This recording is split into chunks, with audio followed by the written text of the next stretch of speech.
Hello students, ਜਿਹੜਾ ਹੈਗਾ lecture number 19D ਹੈਗਾ ਤੁਹਾਡੇ ਕੋਲ।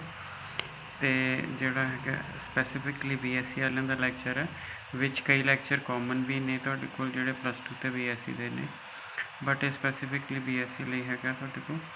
ਤਾਂ ਆਪਾਂ ਨੂੰ ਕੀ ਦਿੱਤਾ ਹੋਇਆ, ਕਹਿੰਦਾ the distribution function of the random variable is this. ਠੀਕ ਹੈ, ਡਿਸਟ੍ਰੀਬਿਊਸ਼ਨ ਫੰਕਸ਼ਨ ਜਾਂ ਬੈਟਰ ਵਰਡ ਹੁੰਦਾ ਕਮੂਲੇਟਿਵ। ਅਗਰ ਡਿਸਟ੍ਰੀਬਿਊਸ਼ਨ ਇਕੱਲਾ ਵੀ ਆ ਜਾਏ ਓਕੇ, ਨਹੀਂ ਤਾਂ ਕਮੂਲੇਟਿਵ ਡਿਸਟ੍ਰੀਬਿਊਸ਼ਨ ਫੰਕਸ਼ਨ। बुक कलर डिस्ट्रीब्यूशन लिखे नो प्रॉब्लम, बट बैटर की है कमूलेटिव डिस्ट्रीब्यूशन फंक्शन, ये ज़्यादा वधिया टर्म है। Random variable is given by find probability density function. हम पहला पार्ट है जोड़ा find the probability density function. अब प्रोबेबिलिटी डेंसिटी फंक्शन की गल आ गई तुहाडे कोल, तां रूल लिख लेना कि जोड़ा f' हुंदा ना, f' तुहाडे कोल अगर आपां इहदा डेरीवेटिव कर दईए तां सानूं fx मिल जाता है। क्योंकि डेफिनेशन जी कमूलेटिव की होंगी है, कमूलेटिव की होंगी है कि मिनीमम तो लैके एक्स तक सारिया वैल्यूज़ ऐड। हालांकि जोड़ा असी कमूलेटिव डिस्क्रीट ची करके आए हैं ऐड करके, इस मैं थोड़ा ऐड करके दिखाई नहीं, अगले क्वेश्चन दिखा देंगे। कमूलेटिव की डेफिनेशन की है -इनफिनिटी तो पार्टिकुलर एक्स तक, एक्स +इनफिनिटी भी हो सकता है जो बहुत दूर जाना हो। तो यदा मतलब क्या है कि यदा डेरीवेटिव लवांगा तो मैंने खाली fx मिल सकता। सो यदा मतलब रूल ये तुसी याद रख लेना है, जरूरी नहीं कि सारिया किताबों दिता हो, बट असी ख्याल रख लेना। तो यदा मतलब असी f' कर लेना जो कि साडा fx होएगा प्रोबेबिलिटी डेंसिटी फंक्शन। डेफिनेशन ना लोड़ नहीं, सीधा ही रख लो तुहाडे पास। ठीक है, तो इत्थे प्लस हो जाएगा, 2 अगे आ जाएगा, माइनस सीगा इत्थे 2x आ जाएगा, x greater than equal to 0 आ जाएगा। ठीक है जी, सो ये तो डेरीवेटिव आ जाएगा, तो डेरीवेटिव कोई दिक्कत वाली गलबात है नहीं। ठीक है जी, हुण आ गया सैकेंड पार्ट। आप अगर capital x greater than, actually capital x small x की पार्टिकुलर वैल्यू होंगी है, मतलब जो कैपीटल एक्स है, कैपीटल एक्स जी वेरीएबिलिटी होंगी है वो स्मॉल एक्स होंगी है। तो कहता कैपीटल एक्स ग्रेटर दैन 2, तो जे तुम कैपीटल एक्स ग्रेटर दैन 2 लै रहे हो तो यदा मतलब क्या होया, यदा मतलब एक्चुअली तो ऐ होया कि प्रोबेबिलिटी एक्स ग्रेटर दैन 2 कढ़नी है तुसी 2 तो लैके इनफिनिटी तक। ठीक है, तो जोड़ा थोड़ा fx है, ठीक है ना, dx fx उसी लभ्या होया है। थोड़ी जी रेंज है आ वाली ग्रेटर दैन 0 वाली, वो आता है तो तुसी 2 तो लैके इनफिनिटी तक लेना है। अब 2 तो लैके इनफिनिटी तक लेना है तुहाडे कोल।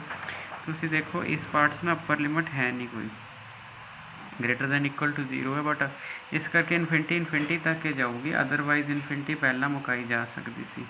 सो 2 तो लैके इनफिनिटी हो गया जी तुहाडे कोल। ठीक है, इत्थे 2 हो गया, इत्थे ई दी 2x हो गया, इत्थे dx हो गया। सो 2 बाहर हो गया, इत्थे -2x हो गया, इत्थे -2 हो गया, 2 तो लैके इनफिनिटी हो गया। सो बाहर वाला कट्टिया गया, माइनस बाहर कढ़ दो।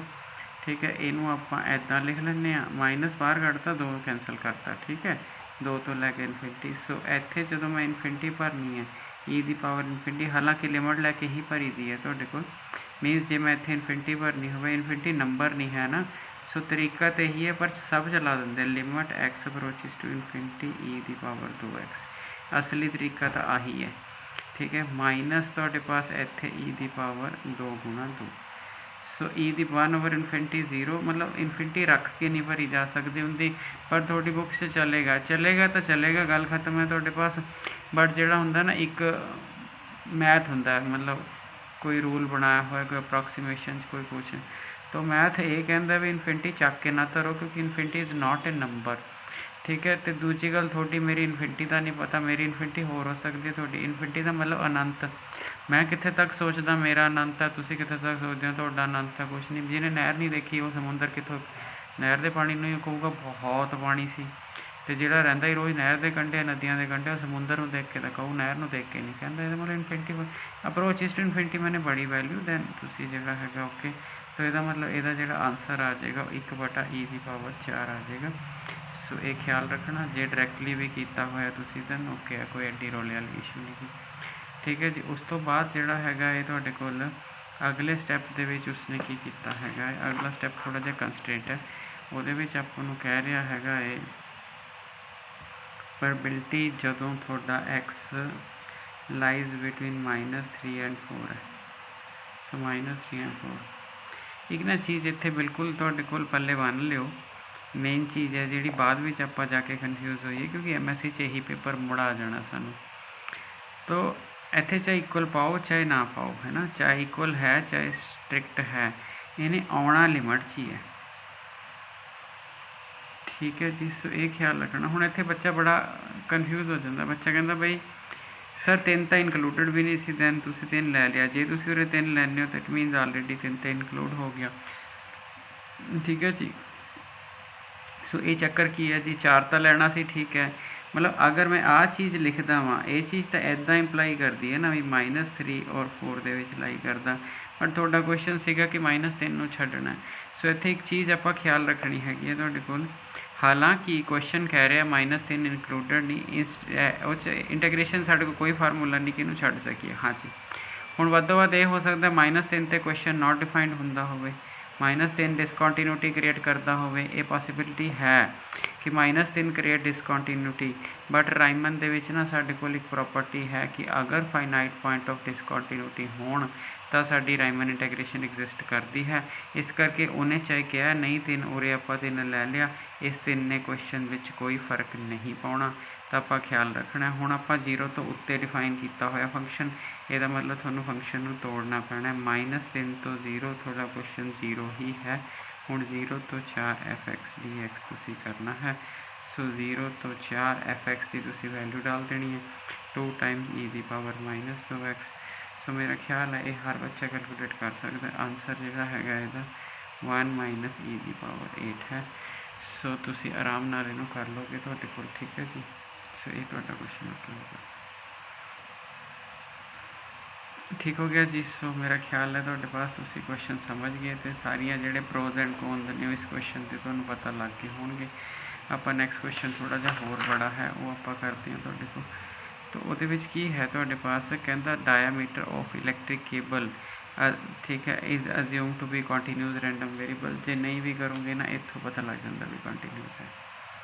ਠੀਕ ਹੈ ਜੀ। Continuous random variable with probability density function ਤੁਹਾਡੇ ਕੋਲ। ਠੀਕ ਹੈ ਜੀ। ਸੋ ਜਿਹੜਾ ਹੈਗਾ ਤੁਹਾਡੇ ਕੋਲ ਤੇ verify it is a probability density function. ਜੇ ਪ੍ਰੋਬੇਬਿਲਿਟੀ ਡੈਂਸਿਟੀ ਫੰਕਸ਼ਨ ਹੈ ਤਾਂ ਇਸ ਲਿਮਟ 'ਚ ਇਹਦਾ ਆਨਸਰ 1 ਹੋਣਾ ਚਾਹੀਦਾ ਇੰਟੀਗ੍ਰੇਸ਼ਨ ਕਰਕੇ। ਦੂਜੀ ਚੀਜ਼ ਕਹਿੰਦਾ ਫਾਈਨ ਡਿਟਰਮਾਈਨ ਬੀ, ਅਗਰ ਇਹ ਆਪਸ਼ਨ ਹੋਵੇ। ਤੀਜੀ ਚੀਜ਼ ਕਮੂਲੇਟਿਵ ਡਿਸਟਰੀਬਿਊਸ਼ਨ ਫੰਕਸ਼ਨ। ਚੌਥੀ ਜਦੋਂ ਆ ਤੇ ਆ ਹੋਣ, ਮੀਨਸ ਕਾਫੀ ਬੜਾ ਕੁਐਸਚਨ ਹੈਗਾ ਤੁਹਾਡੇ ਕੋਲ। ਇਹਦੇ 5 ਪਾਰਟ ਹੈਗੇ ਆ ਤੁਹਾਡੇ ਕੋਲ। ਸੋ ਇਹ ਆਪਾਂ ਦੇਖਣੇ ਨੇ ਜੀ ਤੁਹਾਡੇ ਕੋਲ। ਤੋਂ ਕਿਸ ਤਰ੍ਹਾਂ ਦੇਖਣੇ ਨੇ ਤੁਹਾਡੇ ਕੋਲ, ਆਪਾਂ ਦੇਖ ਲਈਏ ਜੀ ਮਾੜਾ ਜੀ। ਸੋ ਪਹਿਲੇ ਨੰਬਰ 'ਤੇ ਆਪਾਂ ਨੇ ਇੱਕ ਕੁਐਸਚਨ ਪਕੜਿਆ, ਕਹਿੰਦਾ ਕਿਉਂਕਿ ਮੈਂ ਪੇਜ 'ਤੇ ਤਾਂ ਕਰ ਰਿਹਾ ਬਈ ਤੁਹਾਡੇ ਸਾਹਮਣੇ ਸਟੇਟਮੈਂਟ ਰਵੇ। ठीक है। सो पहले नंबर पे क्वेश्चन कह रहे हैं verify it is probability density function. तो जो वेरीफाई प्रोबेबिलिटी डेंसिटी फंक्शन होना चाहिए तो होंदा की होंदा -∞ तो ∞ f(x) dx, ये 1 होना चाहिए, ये रूल है। But -∞ is not absolute. -∞ का मतलब है लोअर वैल्यू तो वह है अपर वैल्यू। तो तुसी अपने क्वेश्चन की लोगे लोअर तो अपर तो 6 × 1 - x dx। 6 तुसी बाहर कढ़ लिया, 0 तो 1 x - x² dx कर लिया। सो 6 तुसी बाहर रख लिया, 0 to 1। ठीक है। बस हूँ ऐ करो इंटीग्रेशन करे दो, x² 2 x³ 3 0 to 1। सो ये आ गया 6 1/2 - 1/3 0 माइनस का 0 ही रह जाना। सो 6 तुसी एलसीएम ले लिया, 3 - 2। सो 6 × 1/6 अल्टीमेटली 1 आ गया। सो जो थोड़ा पहला क्वेश्चन सीगा कि ए प्रोबेबिलिटी जोड़ा है verify it is a probability distribution function, ये पहला क्वेश्चन आपने फिनिश कर दिता थोड़े को। सो प्रोबेबिलिटी डिस्ट्रीब्यूशन फंक्शन तो हो गया। ओके, हुण जब आप कुछ ये पहला क्वेश्चन आप कर लिया, हुण आप दूजे ते आइए। दूसरा की कहता जो प्रोबेबिलिटी x < b है तो प्रोबेबिलिटी x < b है, तुसी b फाइंड करो। इस तरह का क्वेश्चन आ जाए, पहला तुसी की करना है, पहला तुसी रेंज ऑफ x देखनी है। रेंज ऑफ मतलब x तुसी जी x उस तरह वाली रेंज ना समझना, फिर डोमेन भी सोचने लग जाओगे। रेंज मैंने x की वेरीएबिलिटी, कई बार वो रिगरस सेंस नहीं यूज़ होंदा क्योंकि जो डोमेन रेंज वाली है वह रेंज का तो मतलब ये जो एक्स भर के आंसर में रेंज बोलते हैं। बट इत्थे जोड़ा है कि एक्स मेरा लाई की करता है, उन्होंने भी असी रेंज बोल लेंगे। ठीक है, इन लोअर सेंस। तो एक्स मेरा 0 तो 1 के लाई करता है, यदा मतलब एक तो पंजाबी सीधी गल है ਵੀ x ਦੀ ਵੇਰੀਏਬਿਲਿਟੀ ਨੂੰ b ਕਹਿ ਰਹੇ ਨੇ, x ਦੀ ਵੇਰੀਏਬਿਲਿਟੀ x ਇਹਦੇ ਵਿੱਚ ਆਉਂਦਾ, ਇਹਦਾ ਮਤਲਬ ਜਿਹੜੀ b ਦੀ ਵੈਲਿਊ ਨਿਕਲੂਗੀ ਨਾ ਉਹ 1 ਤੋਂ ਇਹਦੇ ਵਿੱਚ ਹੋਊਗੀ, ਇਹ ਤੋਂ ਇਲਾਵਾ ਤੁਸੀਂ b ਨਹੀਂ ਕੱਢ ਸਕਦੇ। ਇਹਦਾ ਮਤਲਬ ਇੱਕ ਚੀਜ਼ ਤਾਂ ਬਿਲਕੁਲ ਕਲੀਅਰ ਹੋ ਗਈ, ਤੁਹਾਡੇ ਕੋਲ ਕੁਐਸਚਨ ਦਾ ਧਿਆਨ ਰੱਖਣਾ ਹੈ, ਇਹਦੇ 5-6 ਪਾਰਟ ਹੈ, ਇਹੀ ਹੋਣਾ ਬਸ ਹੁਣ ਇੱਕ, ਠੀਕ ਹੈ। ਸੋ ਥੋੜ੍ਹਾ ਜਿਹਾ ਆਪਾਂ ਧਿਆਨ ਨਾਲ ਫੋਕਸ ਕਰਕੇ ਚੱਲੀਏ। ਤਾਂ x ਲਾਈਜ਼ ਬਿਟਵੀਨ 0 to 1 ਹੈ, b ਦੀ ਵੈਲਿਊ ਇਹਦੇ ਵਿੱਚ ਹੀ ਹੋਊਗੀ, ਅਤੇ ਇਹਦਾ ਮਤਲਬ ਕੀ ਹੋਇਆ, ਇਹਦਾ ਮਤਲਬ ਇਹ ਹੋਇਆ, ਮੈਂ ਇਹਨੂੰ ਐਂ ਲਿਖ ਸਕਦਾ ਵਾਂ p b ਤੋਂ ਛੋਟਾ, ਠੀਕ ਹੈ, 0 ਤੋਂ ਤਾਂ ਬੜਾ ਹੀ ਚਾਹੀਦਾ, ਤਾਂ ਇਹਦਾ ਮਤਲਬ ਹੈਗਾ x b ਤੋਂ ਬੜਾ ਹੈ, ਹਾਂਜੀ ਹੋਊਗਾ, ਪਰ ਇਹ 1 ਤੋਂ ਤਾਂ ਛੋਟਾ ਹੀ ਚਾਹੀਦਾ ਬਿਕੋਜ਼ ਆਫ ਦਿਸ, ਕਿਉਂਕਿ ਜੇ ਤੁਸੀਂ ਇਹ ਦੇਖਣੀ ਭੁੱਲ ਗਏ ਤਾਂ ਸਮਝ ਲਓ ਤੁਸੀਂ ਕੁਐਸਚਨ ਛੱਡਤਾ। ਅਤੇ ਇਹਦਾ ਮਤਲਬ 6 ਮੇਰਾ ਬਾਹਰ ਹੋ ਗਿਆ, 0 ਤੋਂ ਲੈ ਕੇ b ਤੱਕ ਮੇਰਾ f(x) dx ਹੋ ਗਿਆ। ਅਤੇ ਅਗਲੇ ਸਟੈਪ ਦੇ ਵਿੱਚ ਕਿਉਂਕਿ 0 ਤੋਂ 1 'ਚ ਹੈ ਦੋਨੋਂ, ਅਗਲੇ ਸਟੈਪ ਵਿੱਚ ਵੀ 6 ਮੇਰਾ ਬਾਹਰ ਹੋ ਗਿਆ, b ਤੋਂ 1 ਹੋ ਜਾਏਗਾ, ਕਿਉਂਕਿ ਇੱਥੇ b ਤੋਂ 1 ਹੋ ਜਾਏਗਾ, f(x) dx ਹੋ ਜਾਏਗਾ। ਤਾਂ ਆਹ ਵਾਲੀ ਪੋਸੀਬਿਲਿਟੀ ਹੋ ਗਈ, 6 ਨਾਲ 6 ਤਾਂ ਆਪਾਂ ਕੈਂਸਲ ਕਰ ਦਿੰਦੇ ਹਾਂ, ਉਹਦੀ ਇੰਟੈਗਰੇਸ਼ਨ ਆ ਜੂਗੀ, ਇੱਥੇ ਇਹਦੀ ਵੈਲਿਊ ਆ ਜੂਗੀ ਨਾ, ਆਹ ਕੀਤੀ ਤਾਂ ਪਈ ਹੈ ਇੰਟੈਗਰੇਸ਼ਨ, x²/2 x³/3, ਅਰੇ ਕੀਤੀ ਹੋਈ ਹੈ, ਇਹ ਨਾ ਸੋਚਣਾ ਡਾਇਰੈਕਟਲੀ ਲਿਖ ਦਿੱਤੀ, 0 ਤੋਂ b, ਸੋ ਇਹਦਾ ਜਿਹੜਾ ਹੈਗਾ x²/2 x³/3 b to 1। ਸੋ ਅਗਰ ਆਪਾਂ b²/2 ਕਰੀਏ, ਠੀਕ ਹੈ, b³/3 ਕਰੀਏ -0, ਸੋ 1/2 1/3, ਠੀਕ ਹੈ ਜੀ, ਮਾਈਨਸ, ठीक है जी, b²/2 माइनस b³/3, ठीक है जी। सो इनू तुसी की करना है, तुसी इसकी क्वाड्रेटिक बना के सॉल्व कर लेना, क्वाड्रेटिक बना के, क्वाड्रेटिक बनूगी क्यूबिक बनूगी, वो तो फैक्टर बन जाएंगे ना, क्यूबिक है तुसी मतलब फैक्टर्स कह लो इतने वर्ड, तुसी ये फैक्टर सॉल्व कर लेना, और b की वैल्यू तुसी जिहड़ी हैगी है फाइंड करना बी, और बी जिहड़ा 0 तो 1 के बीच लाई करता चाहिए, all other value rejected, all other values rejected. So ये तुसी कर लोगे जी। तो इस क्वेश्चन च बी जिहड़ा आ रहा वो 1/2 आ रहा, और मेरा ख्याल है कि आप आराम नाल कर सकते हैं, इस तरह की कोई दिक्कत नहीं, ठीक है जी। कोई क्वेश्चन बड़ा तुहाडे कोल जिहड़ा है हजे दे होर पार्ट भी करने ने, तो 2 पार्ट कर ले, उस तो बाद आ गया कम्यूलेटिव डिस्ट्रीब्यूशन फंक्शन, पिछली चीज़ अगली जोड़ी जाओ, कम्यूलेटिव डिस्ट्रीब्यूशन फंक्शन, ठीक है जी। तो कम्यूलेटिव डिस्ट्रीब्यूशन फंक्शन दे विच की करना हुंदा, जोड़ वाला तो असीं कर लिया सीगा, हुण भी जोड़ ही करना, बट इंटीग्रेशन पा के जोड़ करना, गल खत्म है तुहाडे कोल। तो मैं कम्यूलेटिव डिस्ट्रीब्यूशन फंक्शन निकालना है। कम्यूलेटिव डिस्ट्रीब्यूशन फंक्शन विच पहला तो तुसीं जिहड़ा x है, अगर x 0 तो छोटा ले लिया तुसीं, ठीक है जी, तो आंसर च 0 इनकलूडिड है, हाँ जी, जो 0 इनकलूडिड है फिर इत्थे स्ट्रिक्टली ले लो, आ देख लीदा हुंदा, जिस बुक में आ नहीं इनकलूडिड है उन्हें दूजे पासे ले लेना हैगा, ये तुहाडे कोल, ते जे इनकलूडिड है तो तुसीं 0 तो छोटा सौदा ले लो। 0 तो छोटे सौदे तुहाडे कोल कुछ नहीं आना, क्योंकि तुहाडे कोल लिमिट ही नहीं हैगी, तुहाडे कोल फंक्शन 0 है ना, अदरवाइज़ है ना ये, अदरवाइज़ 0 का मतलब है 0 तो छोटे सौदे दे तो कुछ आना ही नहीं। ओके, हुण आपां ने क्या करना हैगा तुहाडे कोल, हुण अगला लेना हैगा, जदों आपां अगला लेना हैगा उस केस विच आपां ने क्या करना हैगा तुहाडे कोल, ठीक है, तो आपां ने 0 to 1 ले लेना, ठीक है जी। तो जिहड़ा हैगा तुहाडे कोल, तो इत्थे 0 to 1, तो जे तुसीं तीसरा केस लेना है ग्रेटर दैन 1 तो तुसीं लै लोगे, बट उहदे विच जिहड़ा हैगा आना आंसर उही है, पिछले वाला ही रिपीट हो जाना, ठीक है। मीनस इत्थे तुसीं इक्वल कर दिता, तो जे तुसीं x ग्रेटर दैन 1 लै लिया तो एक ऑप्शन आ वाली बन जाएगी तुहाडे कोल, ठीक है जी। तो जिहड़ा हैगा तुहाडे कोल, ईवन जे इत्थे किसी ने इक्वल पाता कोई दिक्कत नहीं, उत्ते इनकलूडिड है, नीचे जे नहीं पाया तुसीं कहोगे इंटीग्रेशन च आ गया, वो मैं तुहानूं दस चुकिया वां भी की करना है आपां, ठीक है। हुण आ गया तुहाडे कोल 0 to 1, 0 to 1 लेना ही लेना, पिछले दी की आई सी 0, पिछला तो रखना ही रखना हैगा तुहाडे कोल, ठीक है जी। उस तो बाद जिहड़ा हैगा है तुहाडे कोल, हुण आपां ने की करना है तुहाडे कोल, हुण इत्थे एक चीज़ का ख्याल रखना हैगा तुहाडे कोल, वो ख्याल की रखना हैगा तुहाडे कोल, बई अगर मैं अगर तो मैं आ वाली ऑप्शन नाल क्वेश्चन कर रही जे तो मैं इत्थे ही मुका रहा वा फिर तो मैं 0 तो 1 ਇਹਦੀ इंटीग्रेशन करके क्वेश्चन मुका दूँगा।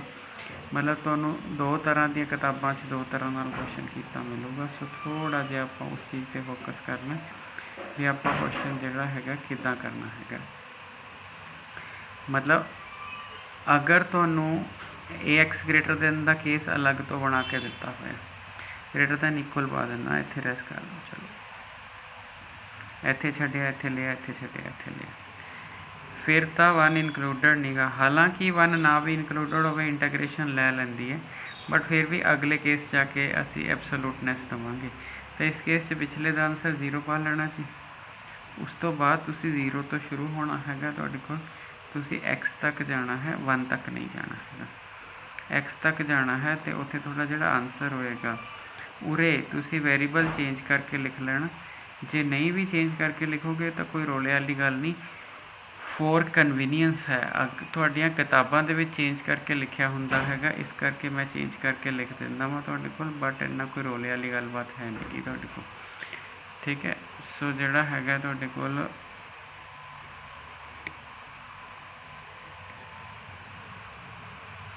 हाँ जी हुण अगर आप देखिए तुहाडे कोल ठीक है सेम अगर सेम लिमिट शो हो रही हो तो हमेशा वेरीएबल चेंज कर दी ने फॉर कन्वीनियंस है। जो कोई अड़ जाए बंदा मैं नहीं चेंज करना तो असी उस कर भी कुछ नहीं सकते। तो ये वाली ऑप्शन है। सो ये वाली ऑप्शन में जो आप सॉल्व कर लिए तो 6 हो जाऊगा t²/2 t³ 0 to x यदा मतलब 6 ठीक है। नीचे आ जाऊगा x/2 x³ ठीक है 6 नीचे 6 एलसीएम 3x² - 2x³ इन्हें कैंसल। तो अल्टीमेटली ये वाली चीज़ जी आ जाएगी ये बन जाएगा 3x² - 2x³ ये आ वाला आ जाएगा। ठीक है जी हुण उस तो बाद ठीक है अगले का की करना है क्या तुहाडे कोल। ठीक है जी तो अगले का जिहड़ा हैगा तुहाडे कोल उस तो बाद उसने किया हैगा ये तुहाडे कोल कि ग्रेटर दैन ते ठीक है जी जो असी ग्रेटर दैन ते लैने तो सानू पता है भी मेरा पिछला तो आऊगा ही आऊगा ये तो श्योर है तुहाडे कोल। ठीक है जी तो जिहड़ा हैगा है वो की आऊगा तो फिर मेरा आंसर की होना चाहिए। ठीक है एक तो आना चाहिए हैगा है जिहड़ा ध्यान नाल देखियो इत्थे बड़ा कमूलेटिव चक्कर पैंदा हुंदा आ पिछला आया सी ओके। ठीक है ये वाली 1 तक आई सी तुहाडे कोल। ठीक है हुण अगर आप अगे देखिए तुहाडे कोल बई जिहड़ी है 1 तो आगे जाना मैं। ठीक है ना 1 तो आगे जाना 1 तो आगे जाना का मतलब है कि 0 to 1 आएगी पिछों 1 तो आगे जाना है तो यदा मतलब पिछला पेज 0 तो x सी जी हुण 0 to 1 लिखनी हैगी क्योंकि पहला तो आप x तक ही लई है। ठीक है हुण क्योंकि 1 तो ग्रेटर दैन ही है तो यदा मतलब 1 तो अगे कोई x होगा। सो जदों तुसी कमूलेटिव फंक्शन लिखना है तो यदा आपने ख्याल रखना है भी जिहड़ा तुहाडे कोल तुसी 0 तो ओ आ रही इत्थे 0 तो 1 f(x) dx होगा। ठीक है वो इत्थे ये कह रही 1 तो आगे जाना 1 तो x मीन 0 to 1 इत्थे नहीं आप 0 to 1 की सी इत्थे आप 1 छड्ड लिया सी हुण आप 0 to 1 तो 1 2 तुहाडे कोल है। तो जे तुसी कहोगे आ कित्थे आके जुड़ी आ इहदे विच आपे ही आ जानी क्योंकि x एक तो वड्डा सी हुण एक तक हो गया तो आपे आ जानी आ 1 तो वड्डा आ गया। तो ये साडी जिहड़ी हैगी है तुहाडे कोल लास्ट वैल्यू होगी तुहाडे कोल। तो जो लास्ट वैल्यू होगी तो यदा आंसर हमेशा 1 आना चाहिए है तुहाडे कोल। इत्थे अगर तुसी आंसर देखोगे तुहाडे कोल इत्थे तो श्योरली 1 आ जाएगा तुहाडे कोल क्योंकि 0 to 1 f(x) मैं स्टार्टिंग कीता सी ना it is probability density function वो आ रहा है 0 to 1 तो यदा तो आंसर 1 आ ही जाएगा तुहाडे पास। ये तो अगे ये अदरवाइज वाला केस है अदरवाइज वाले केस में तुहानूं 0 मिलना तो अल्टीमेटली तुहाडा आंसर 1 आ जाना और लास्ट में तुहाडा आंसर 1 आना ही चाहिए है। तो ये वाली चीज़ होगी जी तुहाडे कोल। उस तो बाद एक अगला केस है कमूलेटिव डिस्ट्रीब्यूशन फंक्शन थोड़े x का ख्याल रखना जब मान नहीं लेना तो एक्स, क्योंकि वेरीबिलिटी। जो उरे न्यूमेरिकल मंगाता फिर आ केस नहीं होएगा। उरे इक्वल पा दो 0 to 1 करके 1 कर दो, आ केस नहीं लिखोगे। जे किसी बुक च लिखा होया दैन ओके, कोई दिक्कत नहीं की तुहाडे कोल। हुण उस तो बाद जिहड़ा हैगा है चौथा पार्ट है पी मेरा प्रोबेबिलिटी कढ़नी है जो एक्स लाइज बिटवीन 0.25 ਤੇ 0.6 ਦੇ ਵਿੱਚ ਹੈਗਾ। ਇੱਕ ਇਨਕਲੂਡਡ ਹੈ ਇੱਕ ਨਹੀਂ ਇਨਕਲੂਡਡ, ਆਪਣੀ ਚਿੰਤਾ ਤਾਂ ਕੋਈ ਨਹੀਂ ਗੀ। 0.25 ਤੋਂ 0.6 ਔਰ ਇਹ 0.25 ਤੋਂ 0.6 ਦੇ ਵਿੱਚ ਸਾਡੇ ਫੰਕਸ਼ਨ ਦੀ ਕੋਈ ਦਿੱਕਤ ਨਹੀਂ। 0.25 ਵੀ ਇਹਦੇ ਵਿੱਚ ਹੀ ਆਉਂਦਾ, 0.6 ਵੀ। ਇਹਦਾ ਮਤਲਬ ਹੁਣ ਐਕਸ ਨਾਲ ਐਕਸ ਹੁਣ ਐਕਸ ਚੱਲਣ ਦਿਓ, ਕਿਉਂਕਿ ਹੁਣ ਕਿਹੜਾ ਲਿਮਟ 'ਚ ਐਕਸ ਹੈਗਾ। ਸੋ ਇਹਨੂੰ ਤੁਸੀਂ ਇਵੈਲੂਏਟ ਕਰ ਲਿਓ ਜੀ, ਤੁਹਾਡਾ ਆਨਸਰ ਆ ਜਾਏਗਾ। ਚੌਥਾ ਪਾर्ट भी फिनिश हो गया। ਹੁਣ ਆ ਗਿਆ ਤੁਹਾਡੇ ਪਾਸ ਪੰਜਵਾਂ ਪਾर्ट। तो ਪੰਜਵੇਂ ਪਾर्ट ਲਈ ਆਪਾਂ ਨੇ ਕੀ ਕਰਨਾ ਹੈਗਾ ਤੁਹਾਡੇ ਕੋਲ, ਠੀਕ ਹੈ। ਪੰਜਵੇਂ ਪਾर्ट 'ਚ ਸਿਰਫ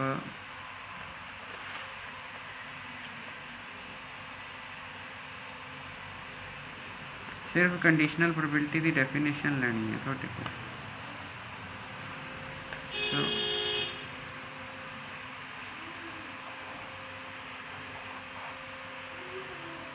सो आ हैगा तुहाडे कोल इत्थे कंडीशनल प्रोबेबिलिटी की सिर्फ डेफिनेशन लानी है और तुसी बड़े आराम नाल ला लोगे। उपर आह होना चाहिए हैगा तुहाडे कोल, मतलब डेफिनेशन वाइज की होना चाहिए हैगा है कि इनू तुसी ए ते मतलब आपां इनू ऐ सोचांगे, ਇਹਦਾ मतलब पी ए इंटरसैक्शन भी नीचे पी ऑफ बी, ਇਹਦਾ मतलब नीचे आ उत्ते ए इंटरसैक्शन भी दोनों की भी। तो इस तरह के क्वेश्चन मैं पहला सॉल्व किए हैं तो तुसी आराम नाल इनू सॉल्व कर लोगे, ठीक है जी। सो जो इस लैक्चर च नहीं, बाकी नैक्सट लैक्चर